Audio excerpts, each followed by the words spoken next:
Trump ഭയപ്പെടുന്നു U എസുമായി ചർച്ചയ്ക്കില്ല Iran. ഇതിങ്ങനെ ആയിക്കഴിഞ്ഞാൽ യുദ്ധം വീണ്ടും കൂടുതൽ കോംപ്ലക്സിലേക്ക് പോകാനുള്ള ചാൻസ് വളരെ കൂടുതലാണ് അല്ലേ?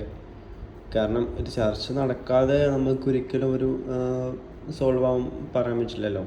പക്ഷേ ഇങ്ങനെ ആവുന്ന സമയത്ത് ഒരു ചർച്ച അവിടെ പോസിബിൾ അല്ല എന്നുള്ളതാണ് മെയിൻ ഇഷ്യൂ. നമുക്ക് നോക്കാം എവിടം വരെ ഇത് പോകുന്നുള്ളത്. മാക്സിമം പെട്ടെന്ന് യുദ്ധം അവസാനിക്കട്ടെ നമുക്ക് ആഗ്രഹിക്കാം. പക്ഷേ നമുക്കറിയാം ഒരു കാലഘട്ടം എനിക്ക് തോന്നുന്നു 10-15 വർഷം മുമ്പ് വരെ ശരിക്കും പറഞ്ഞാൽ ലോകത്ത് യുദ്ധം നല്ല രീതിയിൽ അവസാനിച്ചൊരു സമയം ഉണ്ടായിരുന്നു. പക്ഷെ അതിനുശേഷം റഷ്യ, ഉക്രൈൻ, അതേപോലെ ഫലസ്തീനായിട്ടുള്ള ഇഷ്യൂസ്, ഫലസ്തീനും ഇസ്രായേലും തമ്മിലുള്ള ഇഷ്യൂസ്, ജനോസൈഡൊക്കെ നമുക്കറിയാം. അപ്പം അതിനുശേഷം ഇപ്പോൾ ഈ ഒരു ഇത് അഗെയിൻ ഇറാനും യു എസും ഇസ്രായേലും തമ്മിലുള്ള ഈ ഒരു ഫൈറ്റ്, മിഡിൽ ഈസ്റ്റാണ് മെയിൻ ഇഷ്യൂ. നമ്മൾ എഫക്റ്റ് കൂടുതൽ ഏൽക്കുന്നത് മിഡിൽ ഈസ്റ്റിലാണുള്ളതാണ് സങ്കടകരം.